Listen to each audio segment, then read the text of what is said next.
തിരുവനന്തപുരം പാളയത്ത് സ്ഥാപിച്ച R Shankar പ്രതിമയോട് Thiruvananthapuram corporation അനാദരവ് കാണിച്ചുവെന്നാരോപിച്ച് Ramesh ചെന്നിത്തലയുടെ നേതൃത്വത്തിൽ പ്രതിഷേധ ധർണ. ശങ്കർ പ്രതിമയ്ക്ക് താഴെ ഇരുന്നാണ് കോൺഗ്രസ് നേതാക്കൾ പ്രതിഷേധിച്ചത്. അനധികൃതമായി കടന്നുകയറിയവർ പ്രതിമയുടെ ശിലാഫലകങ്ങളടക്കം തകർത്തു എന്നാണ് കോൺഗ്രസിന്റെ ആരോപണം. സ്ഥലം കയ്യേറിയവർക്കെതിരെ കേസെടുക്കണമെന്നാണ് കോൺഗ്രസ് നേതാക്കളുടെ ആവശ്യം. കേരളത്തിന്റെ ചുമതലയുള്ള ACC general secretary Deepa Das Munshi, KPCC അധ്യക്ഷൻ സണ്ണി ജോസഫ്, പ്രതിപക്ഷ നേതാവ് VD സതീശൻ, K മുരളീധരൻ എന്നിവർ പങ്കെടുത്തു.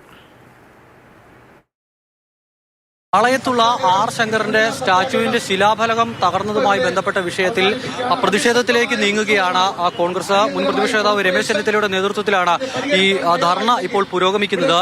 ആർ ശങ്കറിന്റെ പ്രതിമ ഇവിടെ സ്ഥാപിക്കുന്നത് 2013-ലാണ്. 2013 സോണിയാഗാന്ധിയാണ് ഈ പ്രതിമയെന്ന് സ്ഥാപിക്കുന്നത്. ആ പ്രതിമയുടെ ശിലാഫലകമാണ് തകർന്നിരിക്കുന്നത്. ഞാൻ ശങ്കർ ഫൗണ്ടേഷന്റെ ചെയർമാൻ കൂടിയായിരുന്നു.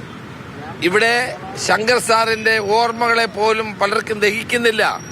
കേരളത്തിന്റെ മുൻ മുഖ്യമന്ത്രി സാമൂഹ്യ പരിഷ്കർത്താവുമായിരുന്നു ശ്രീ ആർ ശങ്കർ.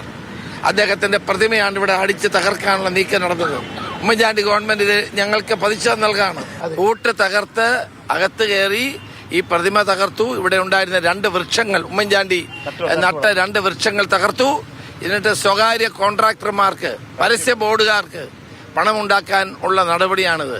അവിടെ നിന്ന് അഴിമതിയാണ്, കമ്മീഷൻ അടിക്കാൻ വേണ്ടി ചെയ്തതാണ്. നമ്മുടെ എല്ലാവരുടെയും ഹൃദയത്തിലേറ്റ ഒരു മുറിവാണ്. കാരണം ഒരു വലിയ അനാദരവാണ്. ഇതിന് ഉത്തരവാദികളായ ആളുകൾക്കെതിരായി ക്രിമിനൽ കേസെടുത്ത് നടപടികൾ സ്വീകരിക്കണം. ആർ ശങ്കറിനോട് കാണിച്ചിട്ടുള്ള അവഹേളനത്തിനെതിരെ പ്രതിഷേധ പ്രകടനം നടത്താൻ KPCC വളരെ അടിയന്തരമായിട്ട് ആഹ്വാനം ചെയ്യുകയാണ്. ശക്തമായിട്ടുള്ള പ്രതിഷേധത്തിൽ ജനങ്ങളുടെ സഹകരണവും പങ്കാളിത്തവും ഞങ്ങൾ അഭ്യർത്ഥിക്കുകയാണ്. ഈ കോമ്പൗണ്ടിനുള്ളിൽ സർക്കാർ ആർ ശങ്കർ ഫൗണ്ടേഷന് പതിച്ചു നൽകിയ സ്ഥലത്താണ് ഇത്തരത്തിലുള്ള മറ്റ് നിർമ്മാണ പ്രവർത്തനങ്ങൾ നടക്കുന്നത്. പരസ്യ ബോർഡുകൾ സ്ഥാപിക്കാനാണ് ഇവിടെ ഈ നിർമ്മാണങ്ങൾ പുരോഗമിക്കുന്നത്. ഇനിയും ഈ പ്രശ്നത്തിന് പരിഹാരമുണ്ടായില്ല എങ്കിൽ ശക്തമായ സമരവുമായി മുന്നോട്ട് പോകുമെന്നുള്ളതാണ് കോൺഗ്രസ് നേതൃത്വം വ്യക്തമാക്കുന്നത്. അനൂപിനൊപ്പം അമൽ തേൻപറമ്പിൽ, മാതൃഭൂമി ന്യൂസ്, തിരുവനന്തപുരം.